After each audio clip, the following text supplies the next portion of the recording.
दोस्तों कैसे हैं आप सब। उम्मीद करते हैं अच्छे ही होंगे। एक बार फिर से आपका स्वागत है एसके स्टडी जर्नी में। आज यहाँ पे बोर्ड में दो क्वेश्चन आप लोग देख पा रहे हैं। इस क्वेश्चन को हम लोग देखेंगे कि किस तरह बनाया जाता है। ये इस प्रकार की जो क्वेश्चन है हमेशा प्रतियोगिता परीक्षा में आता है, जिसमें बैंकिंग हो, चाहे रेलवे हो, चाहे एसएससी हो, चाहे झारखंड एसएससी हो, सभी में इस प्रकार के क्वेश्चन को पूछा जाता है। और इस प्रकार के क्वेश्चन को देख करके हमारा दिमाग डर जाता है, या कह सकते हैं कि हम खुद डर जाते हैं।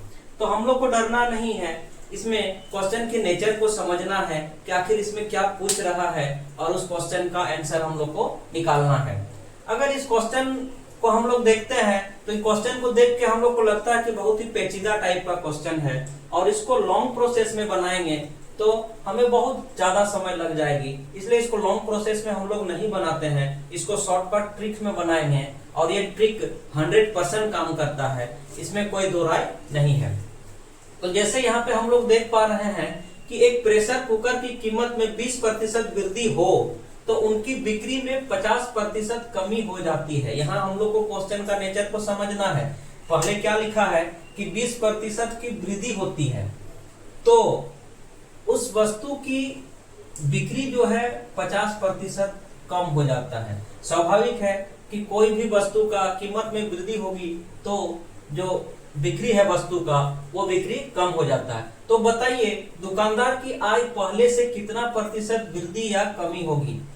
तो यहाँ हम लोग को निकालना है कि जो दुकानदार है उस दुकानदार की आय में क्या वृद्धि या कमी आएगी। तो यहाँ पे हम लोग देख रहे हैं कि पहले वृद्धि हो रही है और बाद में कमी हो रही है।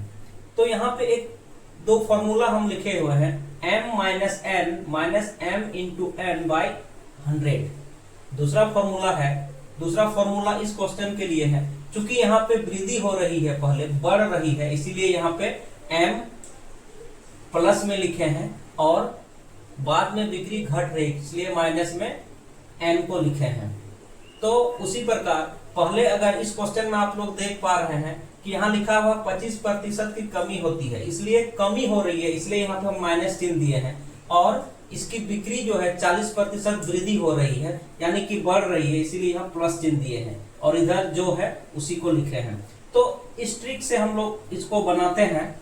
तो यहाँ पे हम लोग को मिलता है कि m माइनस एन यानी कि 20 माइनस 50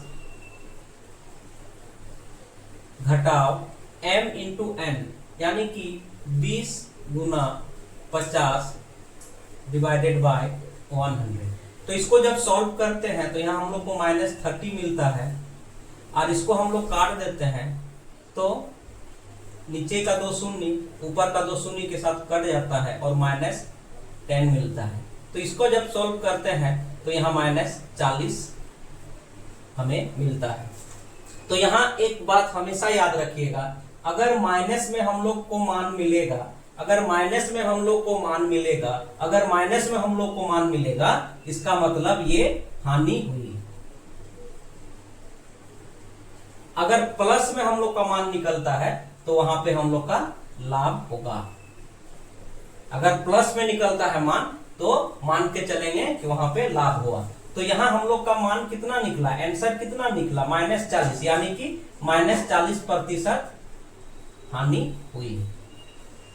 उसी प्रकार एकदम ठीक इसी प्रकार हम लोग इसको बनाते हैं। तो यहाँ जैसे हम लोग देख पा रहे हैं कि 25% की कमी होती है तो बिक्री 40% बढ़ जाती है। तो दुकानदार की आय पहले की तुलना में कितना प्रतिशत कमी या वृद्धि हुई। तो इसके लिए हम लोग ऐसा करते हैं, इस सूत्र का उपयोग करते हैं। चूंकि कमी हो रही है इसलिए पहले लिखेंगे -25 फिर +40, क्योंकि 40% वृद्धि हो रही है, इसको ब्रैकेट से बंद कर देते हैं।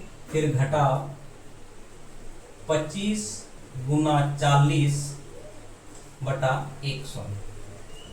तो यहाँ इसको हम लोग सॉल्व करेंगे तो यहाँ हमें मिलेगी +15। प्लस के चिन्ह को नहीं दिया जाता है इसलिए +15 यहाँ लिखे। और घटाव इसको जब हम लोग सॉल्व करते हैं तो 25 एकम 25, 25 चरे 100, 4 एकम 4, 4 नहीं 40, यहाँ हमको मिला घटाव 10। इसको जब सॉल्व किए तो हमें मिला 5। 5 क्या मिला, प्लस में 5 मिला, यानी कि यहाँ प्लस में 5 मिला, यानी कि क्या हुआ 5% लाभ।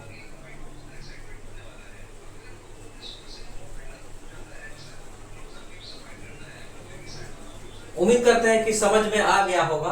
अगर समझने में कोई दिक्कत आ रही होगी तो आप लोग कमेंट कीजिएगा, इस क्लास को हम दोबारा लेंगे।